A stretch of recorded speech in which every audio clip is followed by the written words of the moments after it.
1과 2, 길 모퉁이에서 만난 사람 시작하겠습니다. 책 8쪽입니다.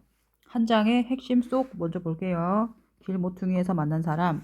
작품을 설명하고 있죠. 갈래는 현대소설입니다. 제재는 주변에서 만날 수 있는 평범한 이웃들 3명을 이야기하고 있고요. 그 다음 현대와 어느 동네를 이야기합니다. 주제입니다. 평범한 이웃들에 대한 삶에 관한 심미적인 성찰. 특징입니다. 서술자가 등장하지요. 나.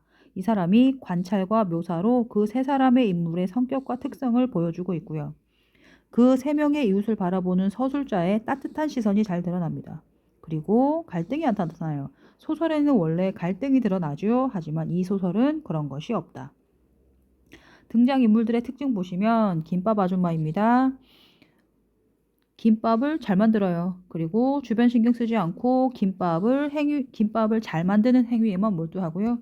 빵떡 모자 아저씨는 최고의 품질, 자신보다 좋은 물건을 파는 사람이 있으면 장사를 그만두겠다고 말할 정도로 자신의 물건에 자부심이 있다. 네. 김대호 씨입니다. 느린 사람이지요. 이해심이 많고 낙천적이다. 주위 사람들을 편하게 해주고요. 느리긴 하지만 자기 할 일은 빈틈없이 해내는 성격이기도 합니다. 라고 하면서 세 사람이 등장하는데요. 이 세 사람의 등장인물에 관한 서술자의 태도를 한번 볼까요? 김밥 아줌마의 김밥을 작품이라고 부르고 빵떡 모자 아저씨를 최고의 가치를 추구하는 예술가라고 이야기를 하고 김대호 씨의 존재 자체가 행복한 일이다 라고 하면서 세 사람을 우호적, 좋게 본다고요. 긍정적, 좋게 보고요. 예찬적, 정말 좋다. 뭐 다 좋단 말이네요. 그죠? 자, 그 다음 이 소설과 심미적 체험 간에 무슨 관계가 있느냐. 김밥 아줌마는 예술가, 빵떡 모자 아저씨도 예술가, 김대호 씨도 성실하게 살아가는 사람이지요. 그래서 자신의 삶, 유명한 사람, 대단한 사람들에 비하면 별것은 아니지만 자신의 주어진 삶을 열심히 살아가는 그 이웃의 모습에서 아름다움을 느낀다라고 하는 진리. 그리고 김대호 씨는 정신없이 바쁘게 살아가는 우리의 삶을 한 번쯤 돌아보게 한다라고 하는 진리를 이야기하고 있습니다. 자, 우리는 36쪽 들어가 볼까요?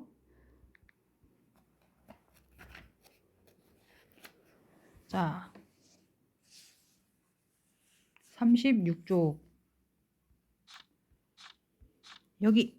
자, 길모퉁이에서 만난 사람. 우선 문학적인 소통 활동과 소설 구성 요소를 잠깐 보고 가겠습니다.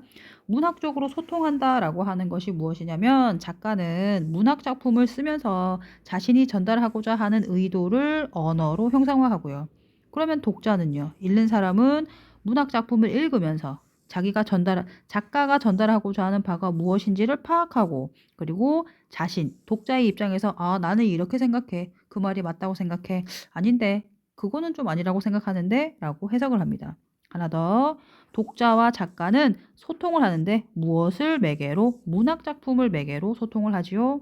다시 같은 작품을 읽은 다른 독자와 감상을 나누기도 합니다. 누가요? 독자가요. 저 책 읽어봤어? 재밌었지? 이렇게 이야기합니다. 하나 더.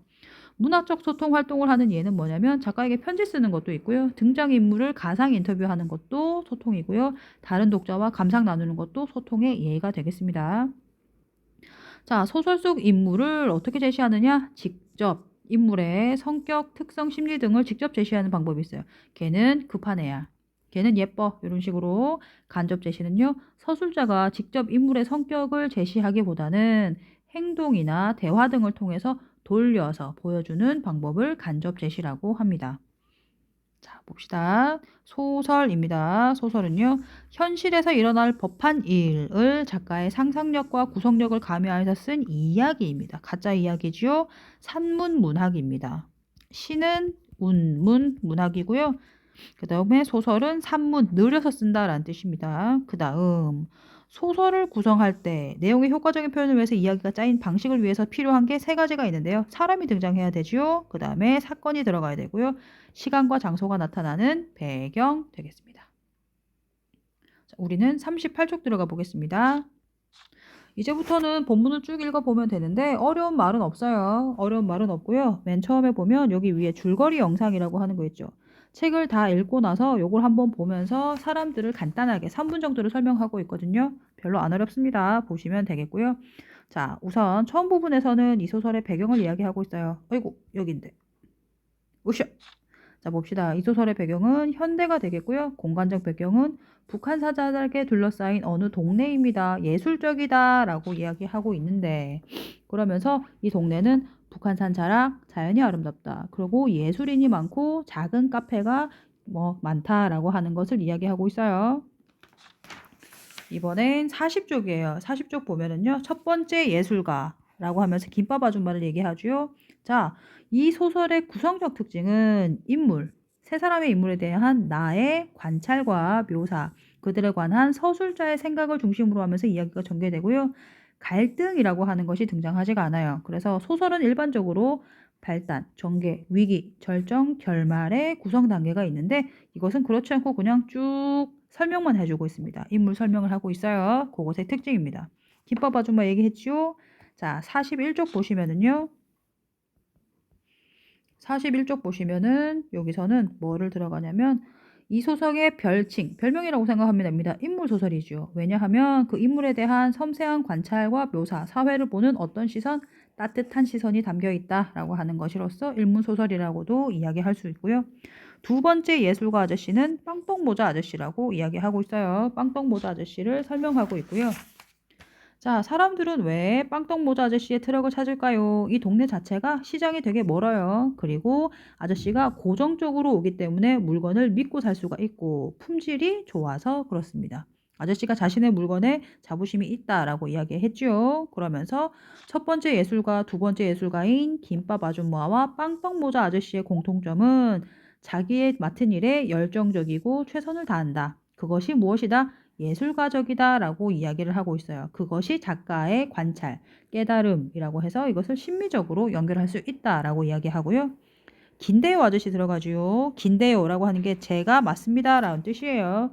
긴데요 사투리입니다. 김대호 아저씨는 키가 크지요. 자, 우선 첫 번째 44쪽에 보면 신체적 특징은 어떠다? 키가 크다. 신체의 여러 부분도 남들보다 유별나게 길다. 좋겠네. 자, 봅시다. 두 번째는 45쪽에 성격과 일처리는요. 성격은 이해심이 많고 낙천적이다. 그래서 주위 사람들을 편하게 해줍니다. 하지만 느리지요. 이게 조금 안 좋지만 하지만 자기가 해야 할 일은 빈틈없이 해내는 성격이기도 하다라고 이야기하고 있습니다. 그러면서 이 등장인물에 관한 서술자의 태도를 보면 김밥 아줌마의 김밥을 작품이라고, 빵떡모자 아저씨를 예술가라고, 김대호 씨가 존재하는 것이 행복한 일이다라고 하면서 아까 앞에도 얘기했죠? 좋게 본대요. 그렇게 봐주시면 되겠습니다. 끝.